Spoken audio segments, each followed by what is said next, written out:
जब हम कहीं पे इन्वेस्ट करते हैं ना तो हमें पता होता है कि हम कितना रिटर्न्स कमाने वाले हैं। जब हम किसी से लोन लेते हैं तो हमें ये पता होता है कि हम उसको कितना इंटरेस्ट रेट देंगे। बट जब बिजनेसमैन अपना बिजनेस शुरू करता है और रन करता है तो उसे पता ही नहीं होता है कि वो कितना परसेंटेज रिटर्न कमा रहा है। वो प्रॉफिट को देख के खुश हो जाता है कि हाँ, पिछले साल मेरा प्रॉफिट मार्जिन 10% था, इस साल मेरा नेट प्रॉफिट 15% था and that is my actual return. That is not the case, and because of this most of the businessmen fail.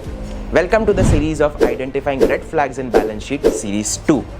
तो आज के इस वीडियो में हम ये देखेंगे कि एक कॉन्सेप्ट होता है कॉस्ट ऑफ इक्विटी, जिसे बहुत से बिजनेस ओनर्स को इसके बारे में पता ही नहीं होता है।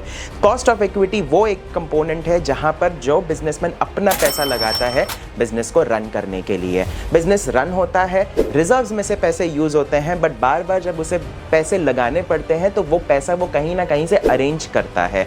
अब ये कॉस्ट ऑफ इक्विटी डिटरमाइन कैसे हो सकता है, पता कैसे चल सकता है कि भाई मुझे कितना रिटर्न कमाना चाहिए। तो मान के चलिए कि अगर आप यही पैसा जब अपने बिजनेस में लगा रहे हो, कहीं आप और इन्वेस्ट करते तो कितना परसेंट रिटर्न कमाते हैं, या तो आप ये बिजनेस ही नहीं करते और अगर आप कहीं पे जॉब करते तो आप कितना सैलरी फॉरगो कर रहे हो। तो उसी के मिला के आपको एक अपॉर्चुनिटी कॉस्ट लॉस्ट आपको आइडेंटिफाई करना पड़ेगा, और जिसके थ्रू आप ये जान सकते हो कि भाई आपको मिनिमम कितना रिटर्न इस बिजनेस से मिलना चाहिए।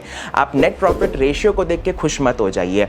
कितना परसेंटेज रिटर्न अगर आपको नहीं भी समझ में आ रहा है तो मान के चलिए अगर आपने लोन लिया हुआ है 10% पे तो आपको एटलीस्ट ये बिजनेस आपको 30% रिटर्न देना चाहिए। अगर आप नहीं दे रहा है तो आपके रातों की नींद उड़ जानी चाहिए। So for more such updates do follow us. Thank you.